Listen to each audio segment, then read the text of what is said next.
Hello everyone, welcome back to my channel. I am Anushka.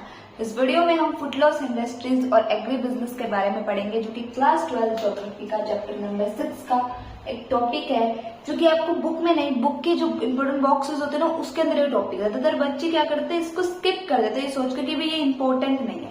But इसमें से भी question बनते हैं, 1 मार्क्स क्वेश्चन बन जाते हैं, 2 मार्क्स क्वेश्चन बन जाते हैं। इंपॉर्टेंट है इसलिए मैं इसको पढ़ा रही हूँ। ऐसा स्किप करने वाली चीज नहीं है कि भाई आप बॉक्स में सोच के इसको ज्यादातर बच्चे स्किप कर देते हैं। ज्यादातर स्टूडेंट सोचते हैं कि बॉक्स के अंदर है तो स्किप कर देते हैं। जो हमारा बॉक्स वाला टॉपिक है आपका चैप्टर नंबर 6 स्टडी एक्टिविटी में आप पढ़ोगे तो आपको बॉक्स के अंदर देखने को मिलेगा फूड लॉस इंडस्ट्रीज और एग्री बिजनेस, जिसको आपको स्किप नहीं करना, आपको पढ़ना है, बिकॉज दिस इज इम्पोर्टेंट। ये इम्पोर्टेंट है, ठीक है, तो आपको इसको स्किप नहीं करना है। जब भी आप कहते हैं ना कि एग्जाम काफी टफ आया, एग्जाम टफ तब आता है जब आप टॉपिक्स को छोड़ देते हो, क्योंकि जो एग्जामिनर है उसको भी पता है कि बच्चा ज्यादातर बॉक्सेस वाले टॉपिक छोड़ देता है, तो वहां से एमसीक्यूज जब उठ के आ जाते हैं, जब आप बोलते ना हमने सब कुछ पढ़ा पर हमसे एमसीक्यू सॉल्व नहीं, एमसीक्यूज वहां से बनकर आते हैं।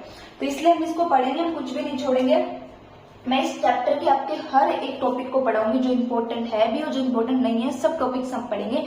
हर इंडस्ट्रीज के बारे में डिटेल में पढ़ेंगे, large scale industries, small scale industries, on the base of size, output में सब कुछ आपको डिटेल में पढ़ाऊंगी। और पढ़ने के साथ साथ आप नोट्स भी इसी वीडियो में मेरे साथ साथ तैयार करोगे। आपके पास अगर फूड लॉस इंडस्ट्रीज में क्वेश्चन आ जाता है, जनरली नहीं आता बट एमसीक्यू में ज्यादा चांस होता है क्वेश्चन आने का, बट अगर आपके पास 3 मार्क्स में क्वेश्चन आता है तो आपको यही 4 पॉइंट्स लिखने हैं आपके नोट्स के साथ, आपके एक्सप्लेनेशन, आपको समझने के साथ, यानी एक्सप्लेनेशन के साथ साथ मैं आपका नोट्स भी तैयार करा रही हूँ, आपको आंसर राइटिंग भी तैयार करा रही हूँ। आपको आंसर ऐसे ही लिखना है, एग्री बिजनेस के बारे में भी आपको इतना ही लिखना है, क्योंकि इतना ही पूछते, इससे ज्यादा नहीं पूछते। तो अब हम स्टार्ट करते हैं। इससे पहले मैं आपको चैप्टर नंबर 5 प्राइमरी एक्टिविटी पूरा पढ़ा चुकी हूँ। अगर आपने वो नहीं पढ़ा तो प्लीज एक बार वो वीडियो भी देख ले, वो भी पढ़ ले। स्टडी एक्टिविटी के हम ऑलरेडी 2 टॉपिक्स पढ़ चुके हैं कि स्टडी एक्टिविटी क्या होती है। Characteristic of large scale industries हमने पढ़ लिया, फिर हमने पढ़ लिया फैक्टर जो इफेक्ट करते हैं आप कह सकते हो इंडस्ट्रीज को, वो भी हम कंप्लीट कर चुके हैं। आज हम फूड लॉस इंडस्ट्रीज और एग्री बिजनेस के बारे में पढ़ेंगे। फिर हमारा जो नेक्स्ट टॉपिक हो वहां पर हम इंडस्ट्रीज को स्टार्ट कर देंगे, टाइप्स ऑफ इंडस्ट्रीज अलग अलग बेसिस के ऊपर, ठीक है। अब हम स्टार्ट करते हैं footloose industries. Footloose industries कौन सी इंडस्ट्रीज होती है? Footloose industries are those which do not depend on any specific raw material. Footloose industries generally वो इंडस्ट्रीज होती है जो किसी भी तरह के स्पेसिफिक रॉ मटेरियल पर डिपेंड नहीं रहता। तो यहाँ पर मैंने वर्ड स्पेसिफिक लिखा है कि किसी भी तरह के स्पेसिफिक रॉ मटेरियल पर डिपेंड नहीं होती। इन इंडस्ट्रीज को ऐसे नहीं कि कोई रॉ मटेरियल चाहिए, कोई स्पेसिफिक रॉ मटेरियल चाहिए। जैसे कि अगर आप टेक्सटाइल इंडस्ट्री खोल रहे हो, यानी कि आप कॉटन से रिलेटेड कोई प्रोडक्शन कर, टेक्सटाइल इंडस्ट्री यानी कि क्लॉथ अगर आप बना रहे हो तो आपको कॉटन चाहिए होगा। ऐसे आप आयरन एंड स्टील से रिलेटेड किसी चीज का प्रोडक्शन कर रहे हो तो आपको आयरन एंड स्टील चाहिए होगा as a raw material. Textile industries में आपको कॉटन एज रॉ मटेरियल चाहिए होगा, आयरन एंड स्टील में आपको iron and steel as raw material चाहिए होगा। ऐसे ही बहुत सारी इंडस्ट्रीज होती है जो एक specific type of raw material पे डिपेंड करती है अपने प्रोडक्शन के जनरेशन के लिए। अपने प्रोडक्शन अगर उन्हें जनरेट करना है तो उन्हें एक specific type of raw material चाहिए होता है। बट इन इंडस्ट्रीज की ये खासियत होती है कि इन्हें कोई specific type of raw material नहीं चाहिए होता। These industries do not have any problem of weight loss, किसी भी तरह की वेट लॉस की प्रॉब्लम नहीं होती। यानी कि इनसे जो भी इन इंडस्ट्रीज में जो भी प्रोडक्शन जनरेट होता है, जो भी प्रोडक्शन ये इंडस्ट्रीज बनाती हैं, उनका कभी वेट लॉस नहीं होता। कभी कभी इंडस्ट्रीज का प्रोडक्शन का वेट लॉस हो जाता है, पड़ा भी वो खराब हो जाता है। जो पेरिशेबल गुड्स इंडस्ट्रीज होती हैं, जो फूड क्रॉप ज्यादातर फूड आइटम्स ग्रो करती है, फूड आइटम्स का प्रोडक्शन करती है, वो क्या करते हैं, कभी वेट लॉस हो जाता है या फिर वो ज्यादा लॉन्ग टाइम तक रखे रहने की वजह से वो खराब भी हो जाते हैं, वेस्ट भी हो जाते हैं, ठीक है। Neither the change of the wood, neither the damage, ना तो चेंज होता है किसी वुड में या फिर ना ही कोई डैमेज होता है वुड के अंदर। डैमेज होता है पर कम लेवल पे होता है, बड़े लेवल पे डैमेज भी नहीं होता है यहाँ पर। और अब आपके दिमाग में आएगा कि मैम ऐसी इंडस्ट्रीज है कौन सी जो ना तो जिनका वेट लॉस होता, ना उनमें डैमेज होता, ना उनमें चेंजेस होता, उन्हें एक स्पेसिफिक रॉ मटेरियल भी नहीं चाहिए। कंप्यूटर से रिलेटेड जो इंडस्ट्रीज होती है, मोबाइल से रिलेटेड जो इंडस्ट्रीज होती है, इलेक्ट्रॉनिक इंडस्ट्रीज जो इलेक्ट्रॉनिक डिवाइस जो इंडस्ट्रीज प्रोडक्शन करती है, इलेक्ट्रॉनिक डिवाइस का जो इंडस्ट्रीज प्रोडक्शन करती है, उनमें उनको कोई specific type of raw material नहीं चाहिए, specific type of raw material भी नहीं चाहिए और कोई स्पेसिफिक जगह पे भी नहीं चाहिए। सबसे बड़ा एडवांटेज ये रहता है इनको कि इनको ऐसा नहीं कि मैंने इस एरिया एरिया में जाके ही अपनी इंडस्ट्री लगानी पड़ेगी, इसी एरिया में इनको अपना रॉ मटेरियल मिलेगा। इनका रॉ मटेरियल हर जगह मिल जाता है, जैसे कि कंप्यूटर से रिलेटेड जो भी आपके पार्ट्स है, आपको कंप्यूटर बनाने के लिए सीपीयू, मॉनिटर, कीबोर्ड, जो भी पार्ट्स होते हैं वो आपको हर जगह मिल जाएंगे मार्केट के अंदर। ऐसा नहीं है कि आप किसी स्पेसिफिक एरिया में जाओगे, स्पेसिफिक एरिया, उसी एरिया के अंदर आपको ये पार्ट्स मिलेंगे, नहीं। कंप्यूटर से रिलेटेड जितने भी रॉ मटेरियल्स होते हैं, जो भी आपको चाहिए कंप्यूटर बनाने के लिए, वो आपको हर जगह इजिली अवेलेबल हो जाते हैं। Same in the case of mobile phone के अंदर भी जो इलेक्ट्रॉनिक डिवाइस होते हैं वो जनरली छोटे शॉप्स पर भी मिल जाते हैं, आपको कोई बड़े एरिया में या किसी स्पेशली किसी एरिया में जाके नहीं खरीदना पड़ता। जो कि आपको जैसे कि कॉटन एंड टेक्सटाइल जो इंडस्ट्रीज होती है वो क्या करेंगी, अपनी इंडस्ट्री ज्यादातर कहाँ पर लगाएंगी, किस एरिया में लगाएंगी, जहां उन्हें कॉटन मिलता है। आयरन स्टील इंडस्ट्रीज किस एरिया में अपनी इंडस्ट्रीज लगाएंगी, जहां पर उन्हें आयरन एंड स्टील मिलेगा। इनके साथ ऐसा नहीं है, कहीं पर भी लग जाती है, कहीं पर भी इनको आप सेटअप कर सकते हैं, बिकॉज इन्हें कोई स्पेसिफिक रॉ मटेरियल भी नहीं चाहिए, और जो रॉ मटेरियल इनकी इंडस्ट्री जो इनके प्रोडक्शन में यूज होता है वो इजिली हर जगह आपको मिल जाता है।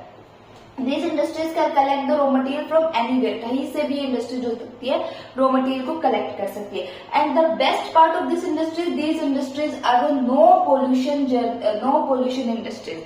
ये इंडस्ट्री 1% का भी पोल्यूशन जनरेट नहीं करती। The best part in industries का ये है कि भाई एक बार मतलब 0.7% का भी 0.1% का भी पोल्यूशन क्रिएट नहीं करती है इंडस्ट्रीज।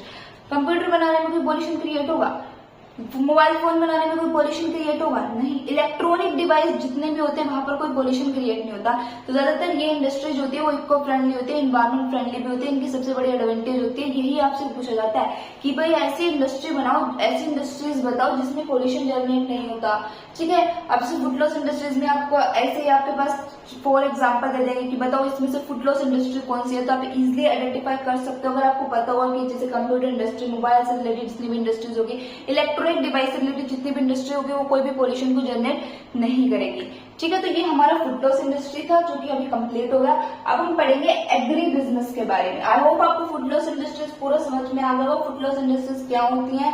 और अगर आपसे क्वेश्चन आ भी जाता है एग्जाम में 3 मार्क्स के अंदर, 3 मार्क्स में ही क्वेश्चन आएगा, इससे ज्यादा मार्क्स में नहीं आएगा, तो आपको यही फुटलॉस इंडस्ट्री की डेफिनेशन लिखनी है, फिर आपको इनकी एग्जाम्पल लिखनी है, फिर इनकी स्पेशलिटी लिखनी है कि भाई why these our industry different from the other industries, की भाई इनमें वेट लूज नहीं होता, प्रोडक्ट भी डैमेज नहीं होता और कोई पोल्यूशन भी क्रिएट नहीं करती और रॉ मटेरियल भी हर जगह इनका मिल जाता है। ठीक है, अब हम पढ़ेंगे एग्री बिजनेस के बारे में। एग्री बिजनेस, ये वर्ड एग्री का मतलब तो सबको पता है, एग्रीकल्चर यानी कि जब आप production of food crops and the domestication of animal को हम एग्रीकल्चर बोलते हैं। सिर्फ production of food crop is not called agriculture.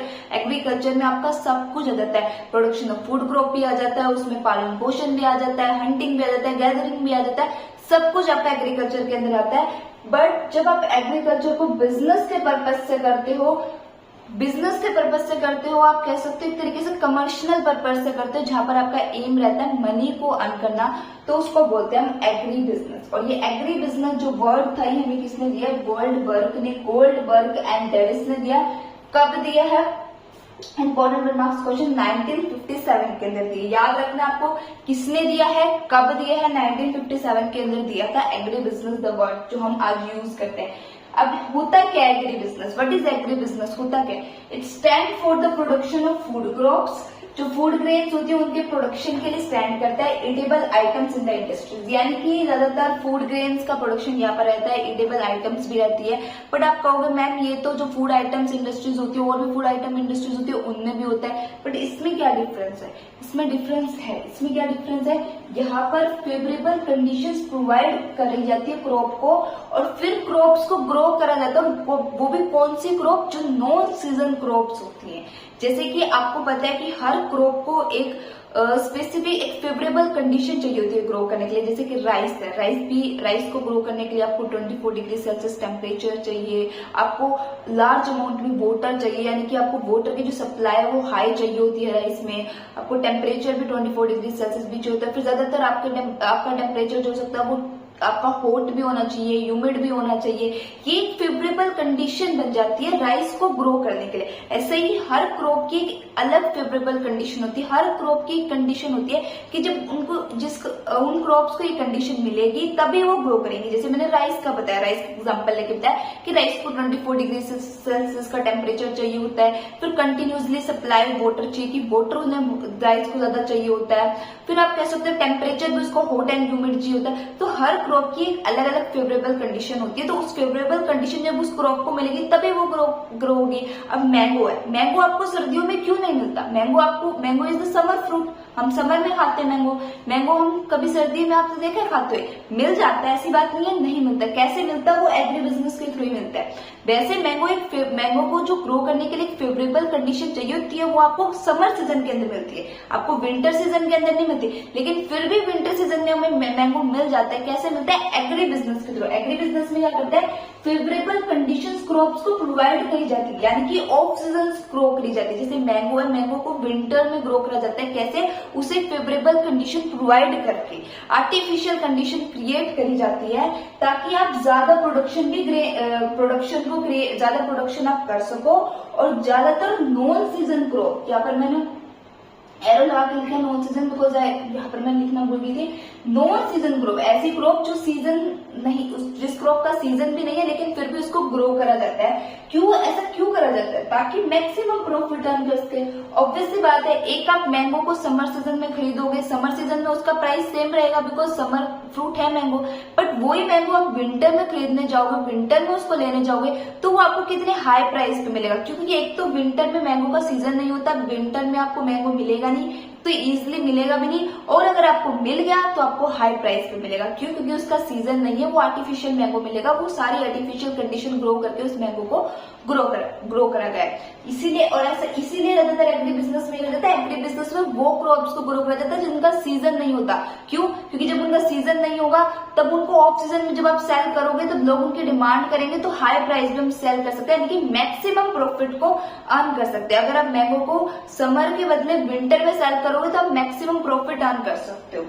और इसमें एग्जांपल जैसे मशरूम फार्मिंग करी जाती है, पॉली हाउस करा जाता है, तो ये कुछ आपका एग्जांपल होगा एग्री बिजनेस का। मैंगो से आप ज्यादा रिलेट कर पाओगे, क्योंकि मैंगो हम इंडियंस तो गर्मी में मैंगो सबका फेवरेट फ्रूट होता है, स्पेशली बच्चों का तो फेवरेट फ्रूट होता है मैंगो। ठीक है, तो इसलिए मैंने आपको मैंगो का एग्जांपल लेके दिखाया, मैंगो के एग्जांपल से समझाया, आपको थोड़ा इजी लगा होगा समझने में। This is just about the footloose industries and agri business. I hope आपको वीडियो अच्छी लगी होगी। अगर आपको वीडियो अच्छी लगी तो प्लीज मेरे चैनल को लाइक, शेयर, कमेंट, सब्सक्राइब करना, बेल आइकन ऑन कर देना, ताकि आपको नेक्स्ट वीडियो का नोटिफिकेशन मिल जाए। एंड प्लीज वीडियो को सब्सक्राइब करें। आप वीडियो देख तो रहे पर सब्सक्राइब नहीं करें, प्लीज वीडियो को सब्सक्राइब करें।